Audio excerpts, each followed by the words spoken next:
Par cette visite des différents entrepôts, ces deux membres du gouvernement Kiaboula, notamment Bobo Maloulou et Lorraine Lusamba, respectivement ministre provincial de l'Agrippelle et de l'économie, ont désormais une vue générale des stocks de maïs que possède la province à l'heure actuelle. Les réserves sont estimées à plusieurs dizaines de tonnes. Ainsi, ces deux ministres se sont rendus d'abord à la minoterie Africa Milling. Ici, toutes les données concernant les grains de maïs en attente d'être émoulus leur ont été fournies.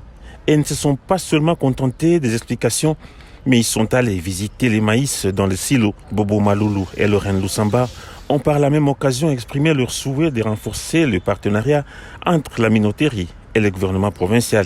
Deuxième étape, les trois autres entrepôts de la GECAMIN. Le nouveau ministre provincial de l'Agrippelle, Bobo Maloulou Kalungwe, est déterminé à consolider la politique agricole du gouverneur Kiaboula.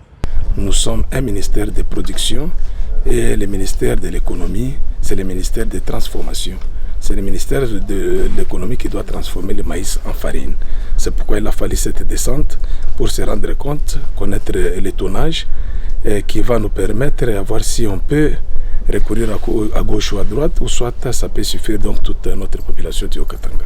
De son côté, la ministre provinciale de l'économie, Lorraine Lusamba, rassure qu'elle est prête à concrétiser la tâche lui confiée par le chef de l'exécutif provincial. Le gouverneur Jacques Kiaboula Katouin, pour lui la population, le maïs est très important pour la population. Nous sommes venus sur terrain et on est en action pour la population et on respecte le cachet qu'on nous a donné afin de pourvoir aux besoins de la population, surtout en besoin de maïs. Toutes ces réserves stratégiques de maïs permettent au gouvernement provincial de fournir de la farine au Haut-Katanga à un prix réduit. Il s'agit également de faire face à la période de soudure dont les effets n'ont pas eu de grands impacts. Voilà bientôt 4 ans.